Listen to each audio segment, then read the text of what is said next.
Jerry's Book Tree. Thomas Island Tour.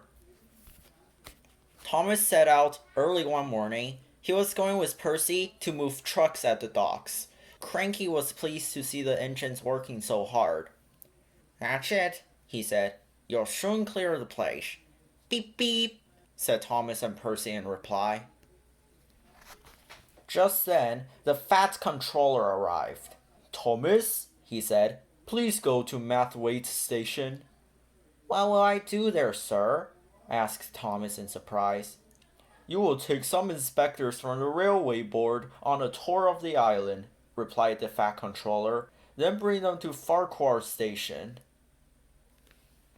"What did the Fat Controller want?" asked Percy curiously.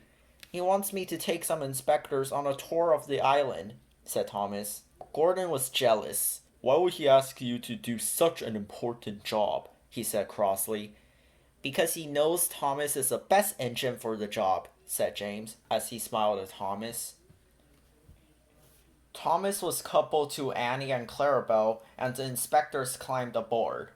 As Thomas passed some farmland, Terence the tractor tooted hello to him. "Beep beep, I can't stop," said Thomas. "I'm taking some inspectors on a tour." And he chuffed off on his way. Thomas then traveled along the cliff track. Halfway along the track, Thomas passed Gordon. "Doot doot," said Thomas happily. But Gordon was still feeling jealous, so he wheezed crossly and sped past Thomas without saying a word. By early afternoon, Thomas was heading back to the station. As he passed some plowed fields, he heard another loud toot. "Hello again," said Terence. "Did you enjoy your tour?" "Yes, thank you," said Thomas. "Are you nearly finished plowing?"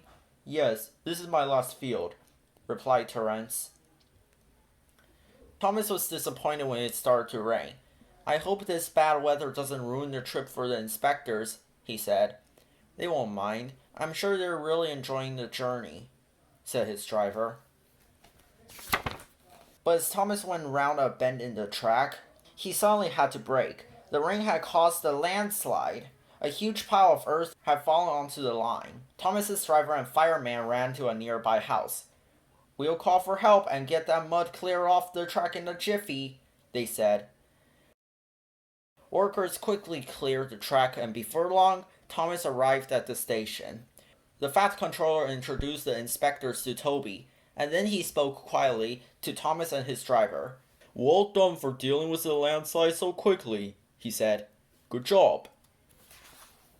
Just then, a workman spoke to the Fat Controller. "They need a breakdown tray at Mathwaite, sir," he said. "Gordon's broken down." "I can take the breakdown train," said Thomas helpfully. "That's the spirit," said the Fat Controller. Thomas was very hot and tired after delivering the breakdown train. "Thank you for helping me," said Gordon.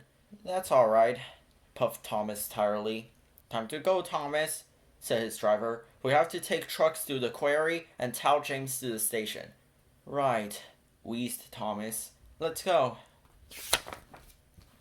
Thomas puffed as he pulled the troublesome trucks along the track. The naughty trucks slowed him down. "Please behave," Thomas said.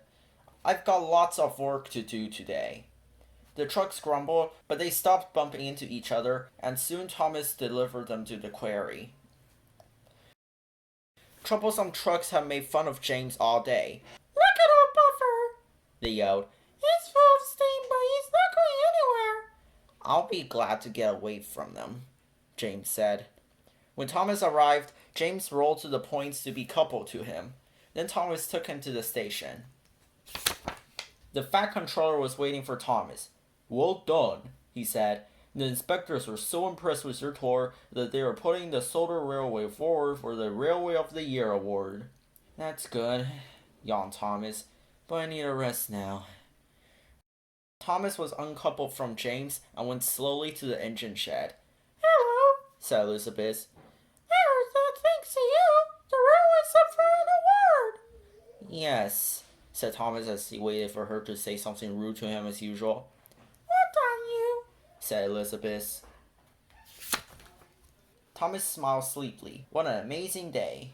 He was so tired that he fell asleep before his driver and fireman had even left the shed. Sleep tight, they whispered. You were a really useful engine today. Now you can take Thomas on an adventure on the fold-out map of the island of Sodor. Look out for his engine friend and don't forget to change the points. Thanks for watching.